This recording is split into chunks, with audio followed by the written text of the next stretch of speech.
The Harvest Moon by Ted Hughes. The flame red moon, the harvest moon, rolls along the hills, gently bouncing, a vast balloon, till it takes off and sinks upward, to lie on the bottom of the sky like a gold doubloon. The harvest moon has come, booming softly through heaven like a bassoon, and the earth replies all night like a deep drum. So people can't sleep, so they go out where elms and oak trees keep, a kneeling vigil in a religious hush.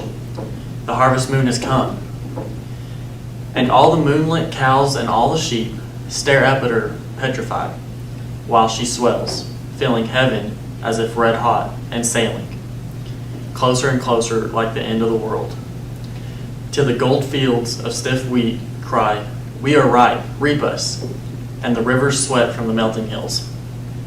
So, this poem by Ted Hughes, it's very interesting because he uses a lot of imagery. In the first stanza, the flame red moon, the harvest moon, right off the bat he uses the harvest moon.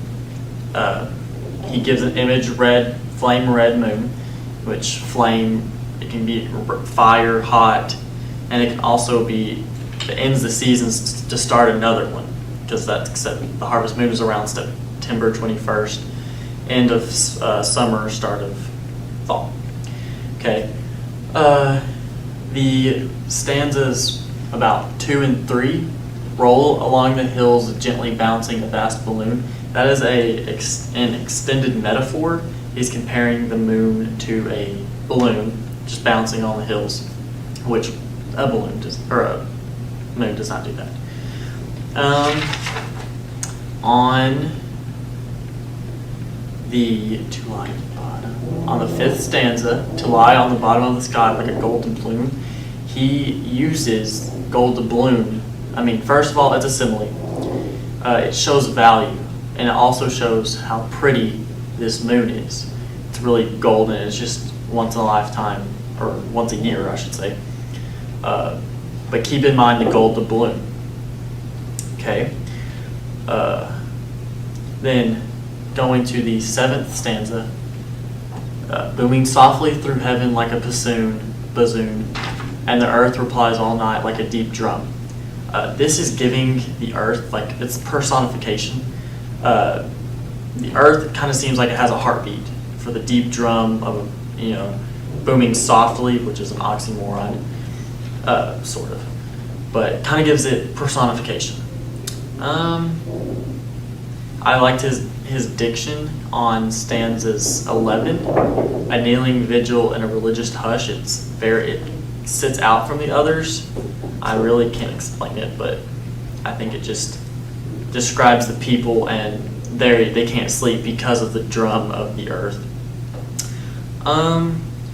To the 14th stanza, it says, "Stare up at her petrified while she swells." Now, the moonlit cows and sheep are staring up at her. He uses her to describe the moon, I guess, because it's so beautiful. While she swells, again, giving it personification. Filling heaven as if red hot and sailing. It's moving closer to earth, closer and closer like the end of the world, which is death. And that can be related to the ending of the season, like I've said on the first stanza, and that was in the end. The 17th stanza, the last paragraph, it says, "Till the gold fields of stiff wheat." Now, gold fields, he uses gold again. Now, this could be imagery and can also mean value. Again, it implies value. He just uses a lot of color imagery, and it's also valuable. So it's a very interesting poem. He uses a lot of imagery. I like it.